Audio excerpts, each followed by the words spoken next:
Gwe Cheyenne MacDonald. Hey everyone, my name is Cheyenne MacDonald. As Hiba mentioned, I'm the Agriculture Cooperative Development Coordinator with Mi'kmaq Forestry at the Confederacy of Mainland Mi'kmaq.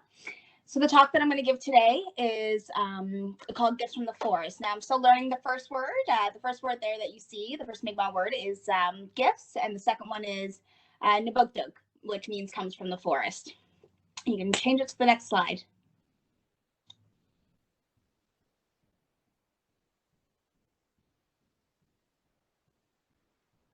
So as I mentioned, I work with the Confederacy of Mainland Mi'kmaq.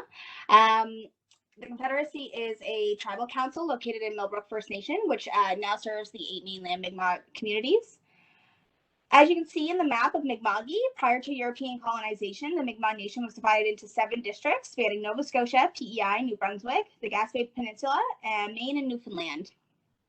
There are now 13 Mi'kmaq communities in Nova Scotia, including the 5 that you see in Untitled, which is Cape Breton.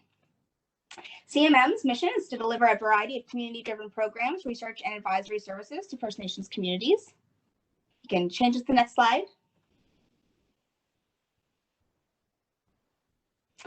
At the Confederacy of Mainland Mi'kmaq, our approach that we use to a lot of the work that we do, or to all the work that we do, is our 2 guiding principles. The first one is Iknmatimkewe'l, or two-eyed seeing, which refers to learning to see from one eye with the strengths of Indigenous knowledges and ways of knowing, and from the other eye with the strengths of Western knowledges and ways of knowing, and learning to use both of these eyes for the benefit of all. This concept and phrase was originated with Elder Albert Marshall from Essazzoni. This is two-eyed seeing is knowing all things on the earth are interdependent of each other, learning and taking from each other. The second one that we work with is Nipuktuk. This one is a Mi'kmaq word for environmental sustainability through a perspective of responsibility. To take gifts from the earth, the creator is given without compromising the earth's resources for our future generations. This includes seeing the sources of life comes from the forest, and that the forest gives us clean air and water and provides us with the nourishments that we need. Next.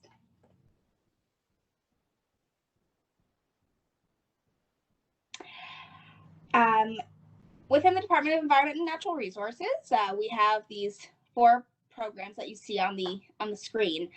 Starting with climate action.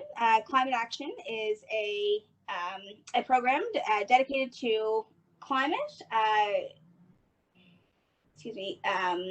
The Climate Action Program is administered by the Confederacy of Mainland Mi'kmaq, designed to determine and respond to the impacts of climate change through modern science and gathering knowledge from communities.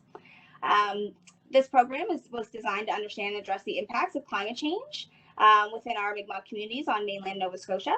The program is uniquely guided by an advisory committee, which is comprised of 1 to 2 members from each community, and this advisory committee meets regularly to discuss project updates and new ideas.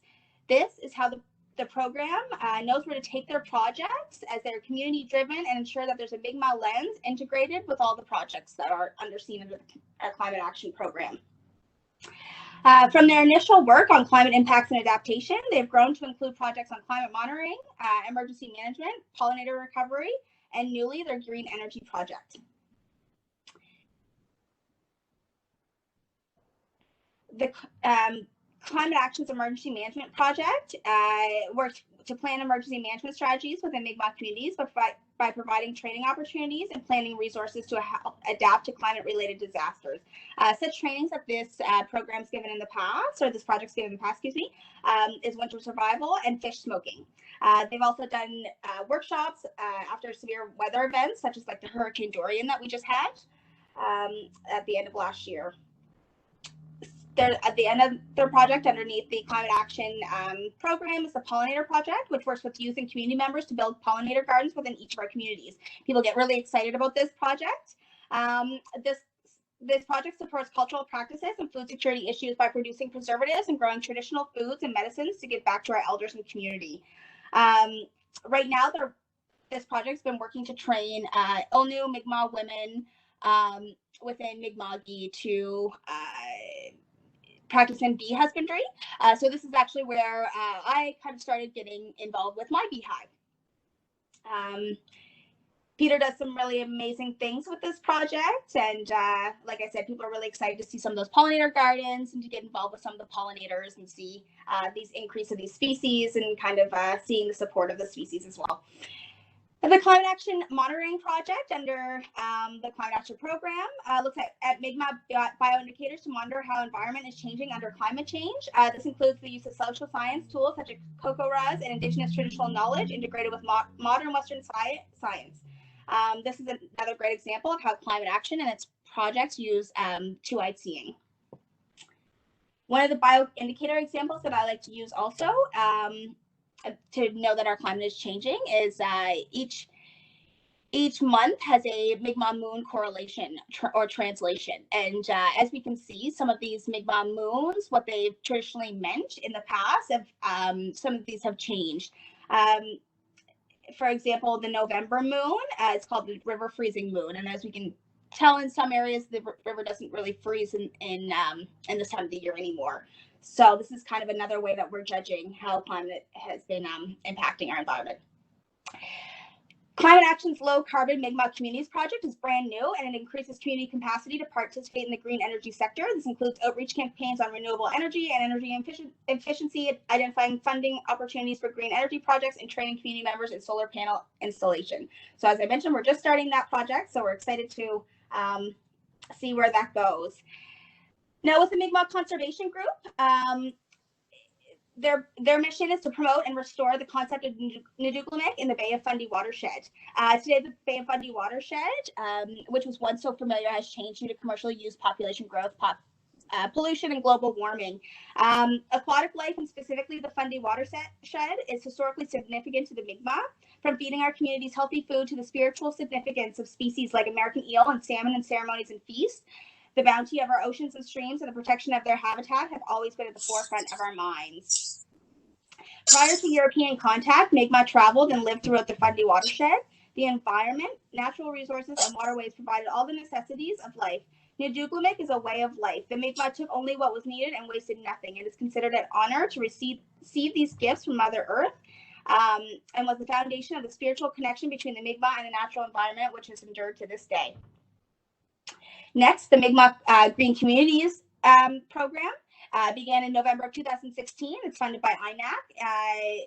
In the first phase, they conducted needs assessments and awareness workshops. And in the second phase, they're putting some of these great ideas that they saw from the community members in these workshops into motion. So this is another good example of how these projects are led by our communities.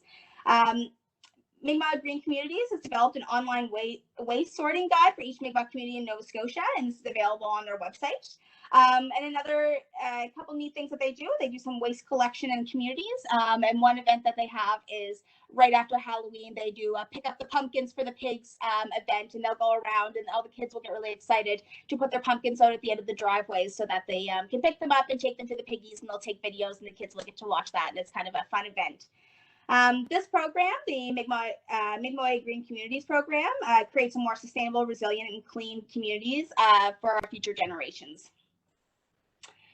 Lastly, Mi'kmaq Forestry, through workshops, training, and events and activities, they work with community members on all technical aspects of the forestry sector, including sustainable forestry management, habitat and species at risk stewardship, silviculture, conservation, non-timber forest products, and much more. They also provide access to additional forestry resources, services, and liaison with provincial forest improvement opportunities and expertise. Their mission is to support Mi'kmaq participation in the transformation of Nova Scotia's forests through the practice and promotion of Nipuktuk. Mi'kmaq Forestry believes in a holistic forestry approach. Holistic forestry realizes the importance of Nipuktuk, taking only what you need and leaving something for future generations. Holistic thinking is melded with today's forestry treatments and management techniques, promoting a balance between immediate economic needs, the protection of the forest life, maintaining standing forests, and maintaining standing forests for our future. Their interdependence of all living things and their essential contribution to health and the sustenance of the natural environment is respected and maintained. The philosophy of holistic forestry does not exclude humans and their interaction with the forest, but rather balances human interests equally with the interests of all the components of the forest ecosystem. Next. So as the Agriculture Cooperative Development Coordinator, the project that I'm leading is the agriculture is supporting the development of the agriculture cooperative business. So one day, this business will be focused on Mi'kmaq non-timber forest products, which are Mi'kmaq made in Mi'kma'ki using Mi'kmaq traditions. We're at the very start of our developing this business. So we're getting really excited to see the interest in seeing where it's going. But we just started working on the business plan and the marketing plan, and now starting to look into the next phases. A little background on the how this project got started was in 2019, the Confederacy of Mainland Mi'kmaq, in partnership with Untitled Institute of Natural Resources in Cape Breton, began a project to support community crafters, gatherers, and pickers who collect and use non-timber forest products. The project's aim is to deliver a business entity in the form of a co-op, where the co-op would act as a marketing mechanism to sell Mi'kmaq-made and collected crafts and goods. With food security and access to forest resources highlighted as a proven concern by Nova Scotia Mi'kmaq community members, the project has been and will continue to deliver educational opportunities to enhance community capacity and sustainable harvesting and identification of non-timber forest products in Nova Scotia. Furthermore, is the project's goal to turn these capacities into economic opportunity. Leading this project, of course, it's very near and dear to my heart, but it's something that I get very excited about. There's some really exciting training opportunities that are coming up within this project as well. The first one coming up is part of an ecotourism initiative. It starts with wilderness first aid training, and then a field guide leader training, and then a paddling leader training. So this will give community members the training that is needed to be able to be field guides throughout their communities. And if they want to use this for ecotourism opportunity, then they can, but it's really up to the communities on what they choose. The second one we're going to be doing is a mushroom identification so that we can identify some mushrooms within the forest. The next one is good agricultural collection practices. This will give community members the training to go and be able to harvest and then be able to sell their harvesting products and give a little bit more opportunity towards that. And finally, a shiitake mushroom farming workshop will be had early next year. So we'll be giving community members the training and also the equipment to be able to start farming their own shiitake mushrooms, which again, this can go to restaurants and many other opportunities, even with just within the community. It gives another food security opportunity. And next. So the non-timber forest products that this co-op may potentially look at, they could be forage edibles, additional forage products, wooden crafts, forest nurseries, ecotourism, and cultural tours, and many, many others, as most of you, I'm sure, probably know. Getting into a couple of these very briefly, foraged edibles. For some 13,000 years, Mi'kmaq have lived from the land and their knowledge and skills in gathering, hunting, and otherwise utilizing natural resources for food, medicine, and shelter. Local and eating wild are rising trends in Nova Scotia. Restaurants are adding both local and wild foods to their menus, and some can make a living by gathering wild foods for sales. Additional forage products, some good examples are aromatic satchels, sachets, pillows, using traditional plants. This is also something that I've kind of seen in some of the training that I've witnessed, is especially with some of the younger youth who are leaving communities to go to university or going to college, or are just wanting to be able to bring a little bit of their traditions away from home with them. A nice way to sometimes do something like this is maybe do like the scent of sage in a pillow, and it kind of makes you feel like you're getting a little smudge on the go. And that's kind of a modern spin on some of the traditions that I've kind of seen in some of the workshops and trainings I've been doing. Wooden crafts. The wooden baskets are a traditional Mi'kmaq craft. They have great significance for the Mi'kmaq and are known for producing high quality and beautifully crafted baskets. Black ash, unfortunately, has declined in recent years to the point it's now at-risk species in Nova Scotia. Black ash is the most sought-after wood for making baskets, but others such as white ash and maple and poplar species may be acceptable substitutes and are found in many of our forests around Nova Scotia. Forest nurseries. We have some Mi'kmaq forestry managed lands within Nova Scotia that one of my coworkers has been a project that he's been working on is very near and dear to his heart. Some of the non-timber forest products taken from these lands can supply an abundance of forest seedlings that can be transplanted into containers, which could then be sold through a native tree or plant nursery. The product likely may work best as a seasonal product, and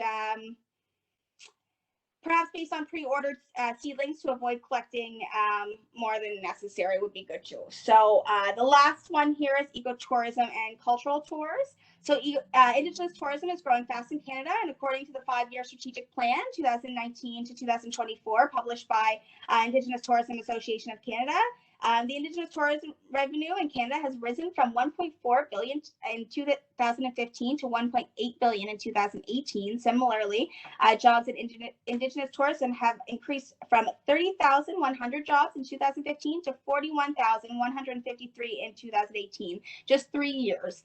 The total number of export-ready Indigenous tourism experiences across Canada has increased from 80 in 2015 to 139 in 2018. So it's a growing sector.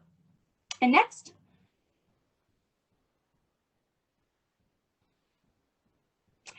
So the importance of non-timber forest products to Mi'kmaq culture and traditions. There's many importances. I've just mentioned a couple here on the screen. Besides the economic purposes, the importance of non-timber forest products could be such as medicines that you find as non-timber forest products. They're important and significant traditional medicines that are still used by Mi'kmaq. Ceremonies, items used in ceremonies, many of these are non-timber forest products such as feathers, animal hides, and products that may be used for smudging purposes, just to name a quick few. And lastly, food. Food that we have traditionally eaten makes us healthy. Recipes handed down using native species are very important, and these are one of the traditions as we all love to cook with our families. And next. So what is impacting non-timber forest products that are significant of Mi'kma'ki? There are many things. I'll mention a couple more later in the presentation.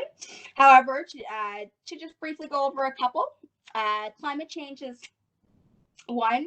That is also impacting NTFPs in a variety of ways, but a large way is species distribution, which is changing with the climate change.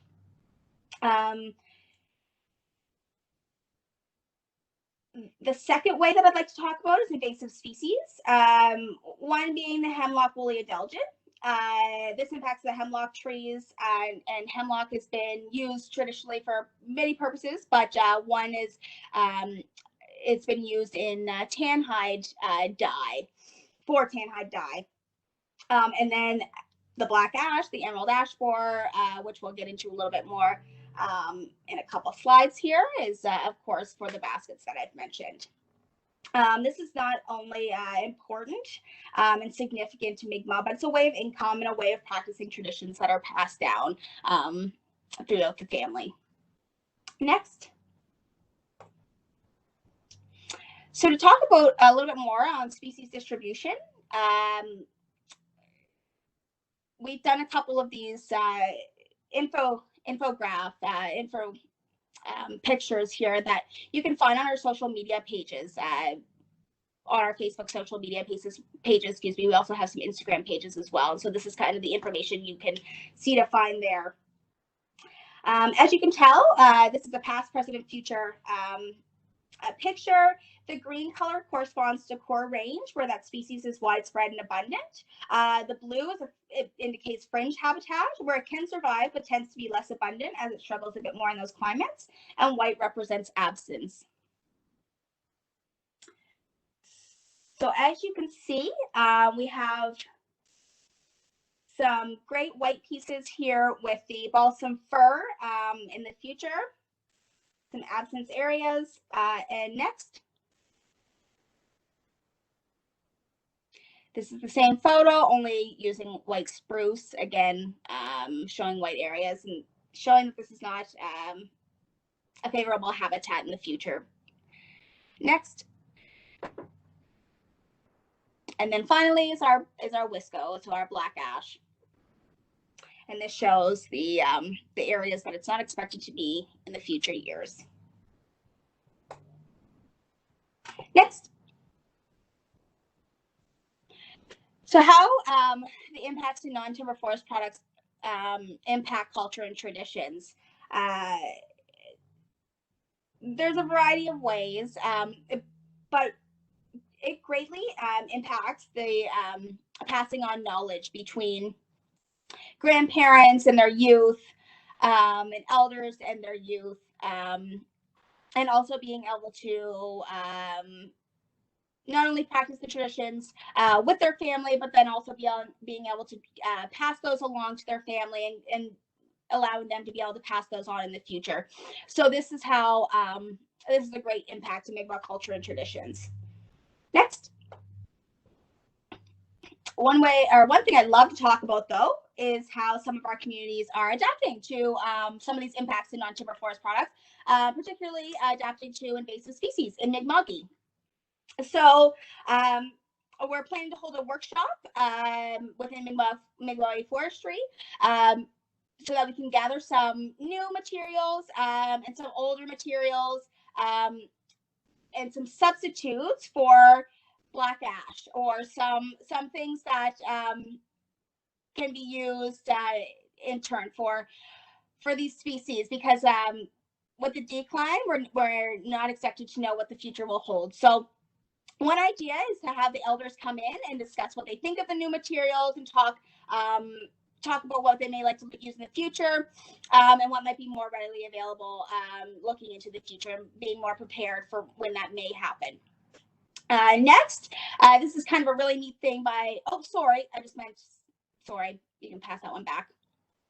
So the cookbook is another really neat idea by Mi'kmaq Conservation Group. They're actually, they created a cookbook on Cheyenne MacDonald so that people are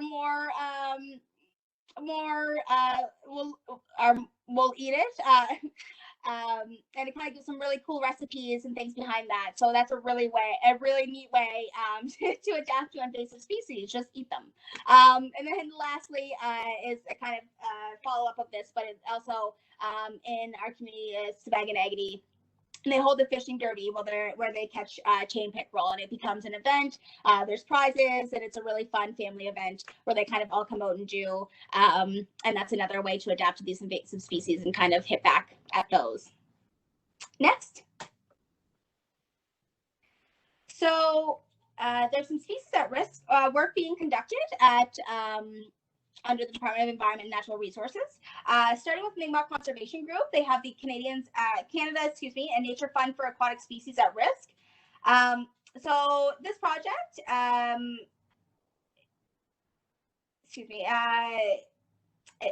it's a species at risk watershed assessment and management of culturally significant fish species through a two-eyed seeing approach within Mi'kmaq, mainland Nova Scotia.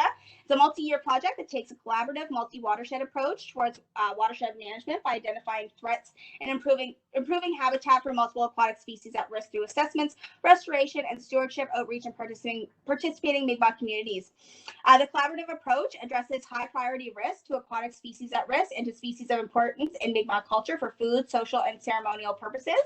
Mi'kmaq community engagement, participation, and species at risk stewardship is an essential part of the project and will ensure there's a lasting positive impact in terms of conservation, increased awareness, and capacity to protect species at risk for future generations. And another project within the Mi'kmaq Conservation Group is the Aboriginal Fund for Species at Risk project. The AFSAR team works with species at risk through many monitoring, recovery, and outreach activities, the main species at risk being the Inner Bay of Fundy Atlantic salmon and the brook floater mussels. Now to talk about Mi'kmaq Forestry's species at risk projects. To start with their IPCAs, their Indigenous Protected Conserved Areas Project is an assembly-led initiative carried out in partnership between the Confederacy of Mainland Mi'kmaq, the Untitled Institute of Natural Resources, and Essassoni Fish and Wildlife Commission.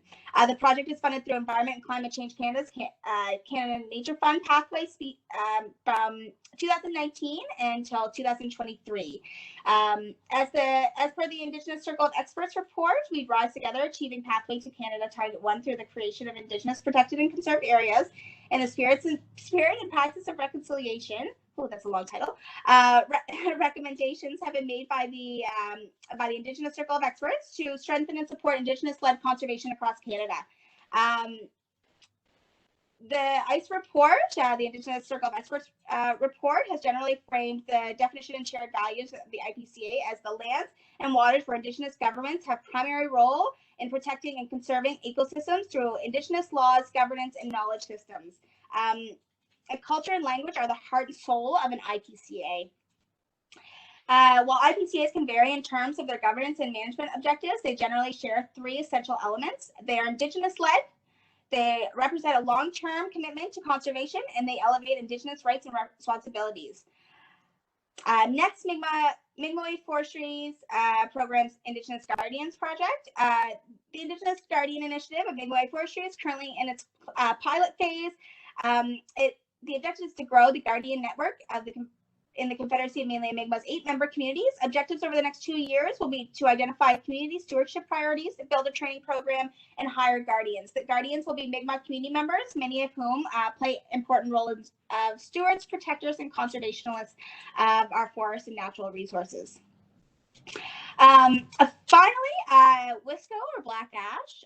We had a Black Ash project, which is now complete. So we don't currently have a project right now, but I wanted to talk about some of the previous work we had done with Black Ash. And then we'll finish the presentation with a really neat video that the Mainland Moose project had done not too long ago, which is another project that is no longer happening, but it has done some really cool work in the past. Next. So WISCO, Black Ash Conservation of the Confederacy of Mainland Mi'kmaq. Next. So WISCO occurs from western Newfoundland to eastern Manitoba and south to northern Virginia, excuse me. And then one of 3 native ash species in Nova Scotia. It inhabits forested wetlands, riparian areas, and floodplains, and it's ranked as threatened in Nova Scotia, with only around 1,000 individual trees left. We're abundant, important part of forested wetland ecology. Where it is abundant, excuse me, it's an important part of forested wetland ecology. Next. So the threats to the WISCO in Nova Scotia are overharvesting, habitat loss, disease, and as I mentioned, climate change and invasive species. Excuse me, I'm really starting to fumble my words here. And next. So challenges that we've seen facing conserving WISCO in Nova Scotia is that it's slow growing, only produces seed once every 8 years. It often occurs in remote areas with challenging terrain. It's difficult to identify in the field. It's highly susceptible to deer browse. Weather variability impacts fertility of the tree, and there's low public awareness of the emerald ash borer. Next. So the emerald ash borer, native to Asia, introduced to North America around 2002, is found in 5 provinces, Nova Scotia in 2018. There's 99% fatality of trees just after 3 to 4 years of infestation, and it's spread through movement of infested firewood and other wood products. It can spread naturally up to 1 kilometer per year. Next. This is a good example of just in a short period of time what emerald ash borer can do to the ash trees. Next. So conserving WISCO at the Confederacy of Mainland Mi'kmaq, some things that we've done within the project is we conducted surveys to document previously unrecorded black ash and submitted occurrence data to the Atlantic Canada Conservation Data Collection. We've collected seeds from reproductive trees and submitted them to the National Tree Seed Center, created plantation sites to establish the tree in new protected areas, and some of these sites have been very generally recorded for future reference. They've used surveys and traps to monitor the spread of emerald ash borer and facilitated public outreach events to raise awareness of black ash and the emerald ash borer. Okay, and so the next one's a video, and I would like to just play the first 43 seconds of this video. It's a 25-minute video. You can find it on YouTube. It's with the Mi'kmaq Forestry YouTube channel, but I suggest everyone go watch it, but for time allowances, we'll just watch the first 43 seconds.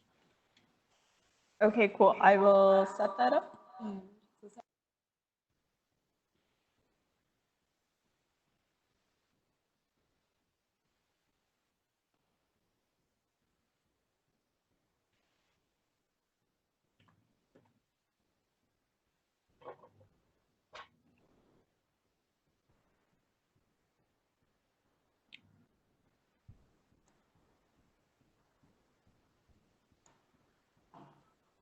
Here.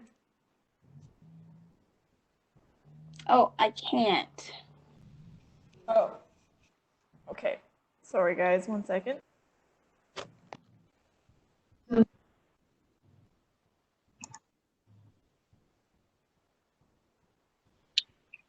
Okay. Mute my.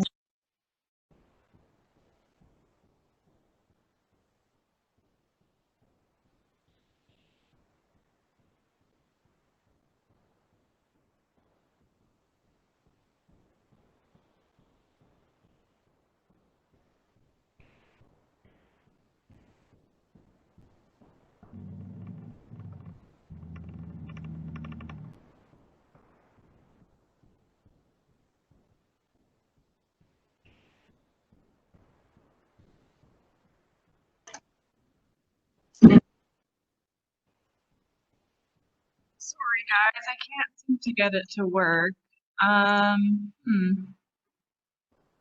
Share multimedia. Oh, what if I? Okay.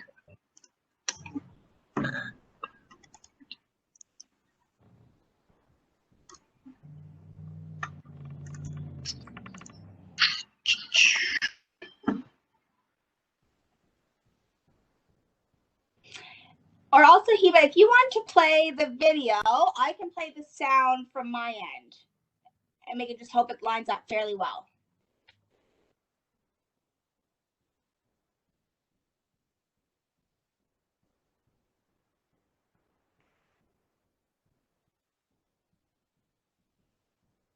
Hello, Cheyenne.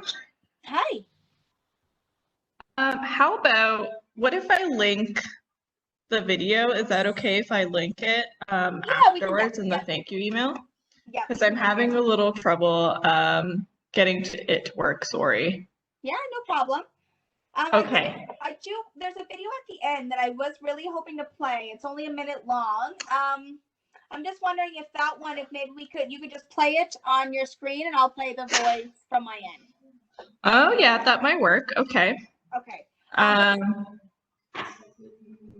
Sorry, if you're gonna say something, you can go ahead. Oh, okay. Yeah, I'll give that a try. Actually, I might try to see like if I can do that for my speaker. Like if, can you hear that? Okay, there's. Hello? Hi. Yeah, so keep presenting and then I'll kind of work on it from my end and see if I can get it to work, okay? Yeah, that sounds great. Okay, sounds good. I'll go back to the slide, sorry about that. No problem, you can go to slide 23. Okay.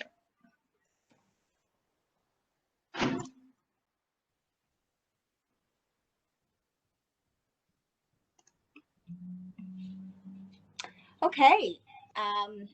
So WISCO is also very important to our environment and has a lot of ecological significance. It provides a habitat for a number of other species, including insects, birds, and amphibians. 9 additional species at risk were documented occurring with black ash in companion with black ash in 2018. Black ash seeds and leaves provide food for birds, deer, moose, frogs, beetles, and moths. Black ash roots prevent soil erosion, and leaves provide canopy cover in marshes along streams. Next.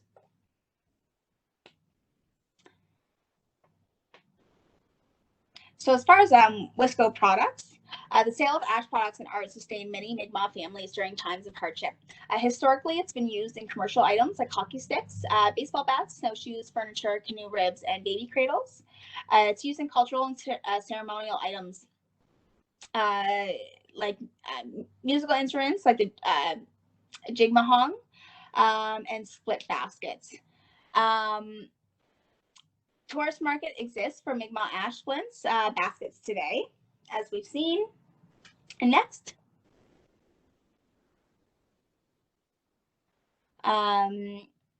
As far as progress to date at the Confederacy of Mainland Mi'kmaq with the Wisco project, CMM has successfully established black ash plantations at 8 sites, with 2 more being planned.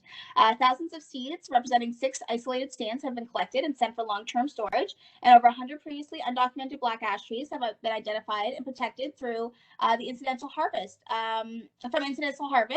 through inclusion in the ACCDC database that I had mentioned. A better understanding of how to grow black ash has been developed, allowing an increased success with plantations and locating new trees. So this is, we can skip to the next one, Hiba, but this is where I wanted to play the mainland moose video, which is what the moose project had been doing with Mi'kmaq forestry. The voiceovers by Clifford Paul, who works with Untitled Institute of Natural Resources, UINR, in Cape Breton, as I had mentioned before. So okay. I think I got it to work.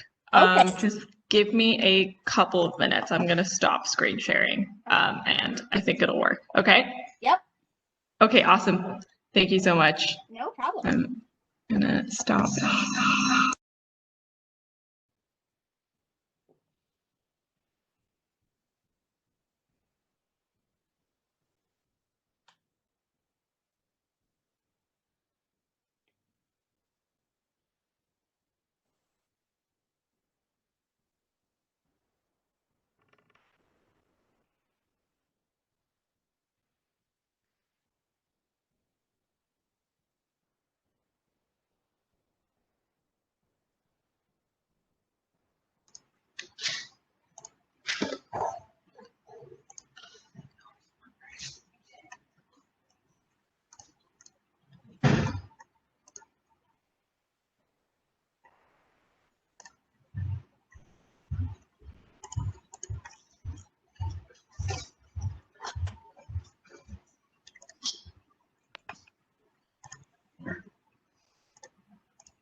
Okay, can you play it on your end? Yeah, so do you want me to? Oh, yeah, can you play? Yeah, I was talking to Mary Jane, but I think if you could play it on your end, that would also work. Okay, definitely. So just tell me when you're going to press play, and I'll press play as well. Okay, sweet. Ready here. Okay, so okay, should be, oh, and I just got to turn my volume up all the way. Okay, I should be ready whenever you are, so. Okay, I'm going to start it now. Okay. Does mainland moose need your help? Mainland moose are not the same as the kind you see in Cape Breton. Here's why. For thousands of years, the moose population was strong, 15,000 across the province. An important source of food, clothing, tools, and shelter for the Mi'kmaq. But in the late 1800s, these original moose were wiped out on Cape Breton. A different breed was brought in from Western Canada. These Western moose are now doing very well, a little too well. But our original mainland moose are not. Overhunting, disease and parasites, habitat loss, and poaching have caused the mainland moose population to fall.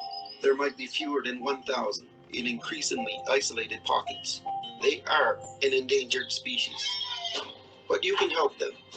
Report sightings and poachers, learn more, and spread the word. Become a moose guardian. Protect our mainland moose for future generations.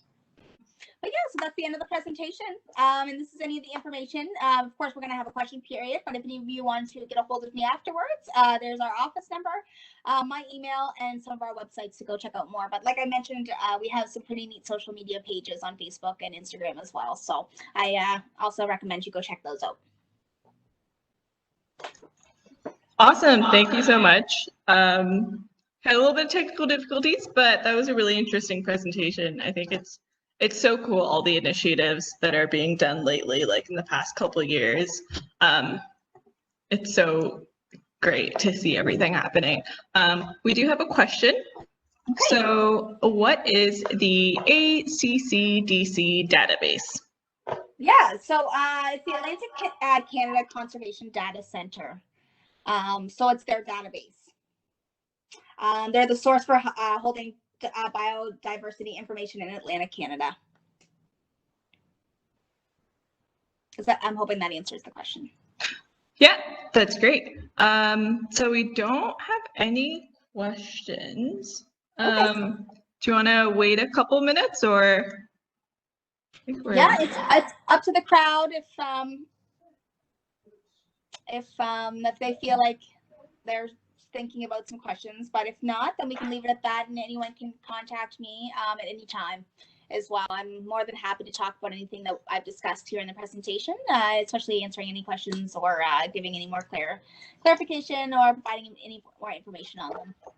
Yeah, absolutely. I have a question, actually. Can you talk more about the IPCA? I know, like, it's just starting out, but I haven't, like, kind of information about it. Are there any kind of, like, planned areas, or? Yeah, so as someone else is leading this project, I'll do the best I kind of can with the information that I know, just from talking with them very briefly. But there is a couple areas picked out. I don't think that they are very public, and I don't know if they'll be made public. I'm not really sure. I just know that they're something that just aren't public right now. But there are some areas in Nova Scotia. I think you may know, or a lot of you may know, where this initiative came from. Was from the Protected Conserved Areas Initiative. And so these are Indigenous protected conserved areas. And so these are, as I mentioned, Mi'kmaq-led areas where Mi'kmaq think that they should have, or think that, that they should have some more importance. These areas should have some more importance, and that they should be conserved and protected.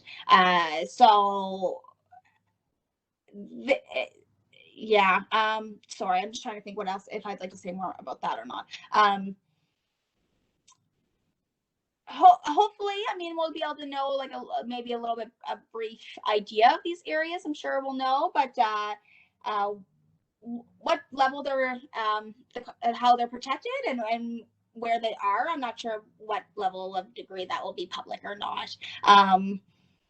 But yeah.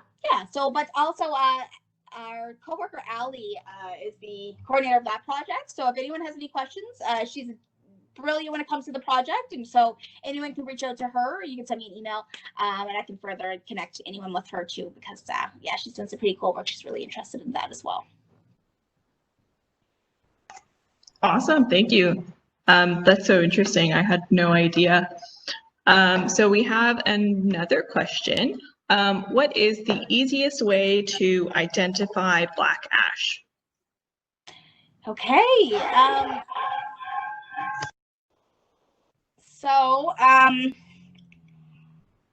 That's a great question. Okay, so if you could just give me a second with that question. There's a really neat way. I'm just trying to remember what it was.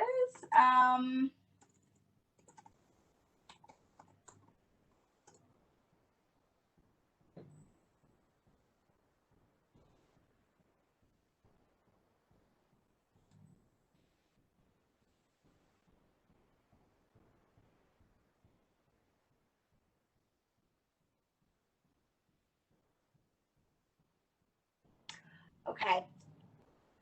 So one way that Cody was the leader on this project. He had made some really neat pamphlets before. And a neat way to tell the difference with the bark anyways is that Now I just want to make sure that this is right before I steer you in the wrong direction here. But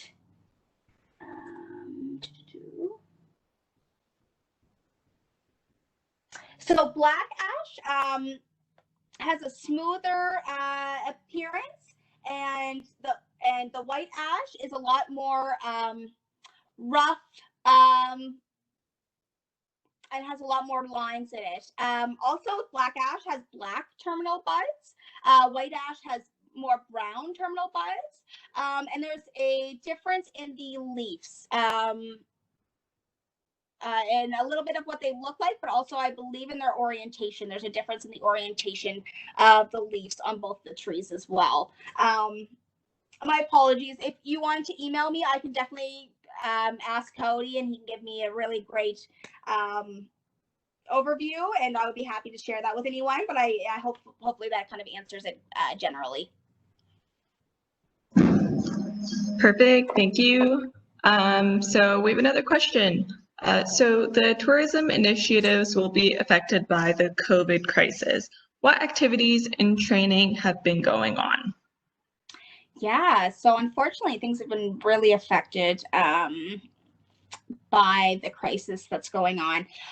So luckily, things have started to be restricted, or the restrictions have been lessened, but we have missed a lot of our field season going back right now. Now we're almost into August. So with the ecotourism trainings especially, they should be happening certain times of the years, and they have to happen in different locations.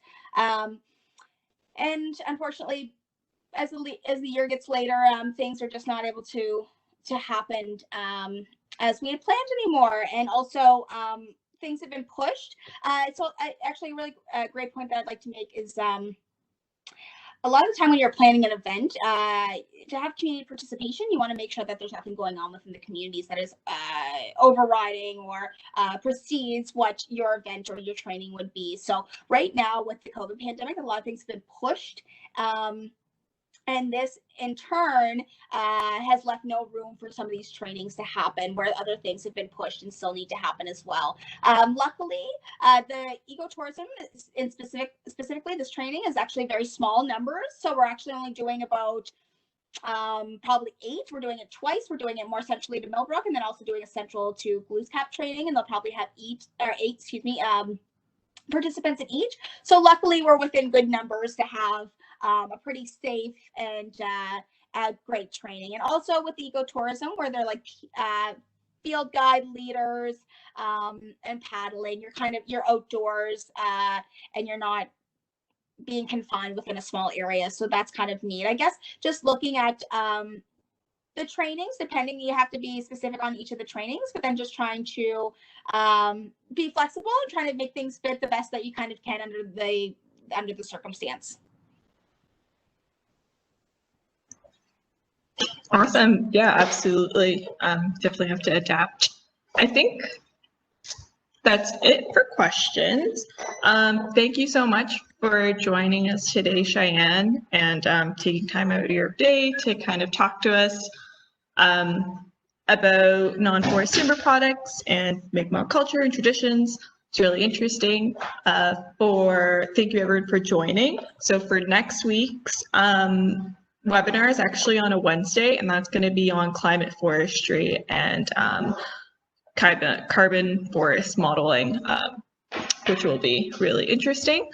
So if you'd like to register for that, just let me know, or any of the other webinar that we have with multi-valley forest management, just let me know. Other than that, thank you again, Cheyenne. Thank you again for everyone for joining in. So great again, and have a great, lovely day. Laleo, everyone.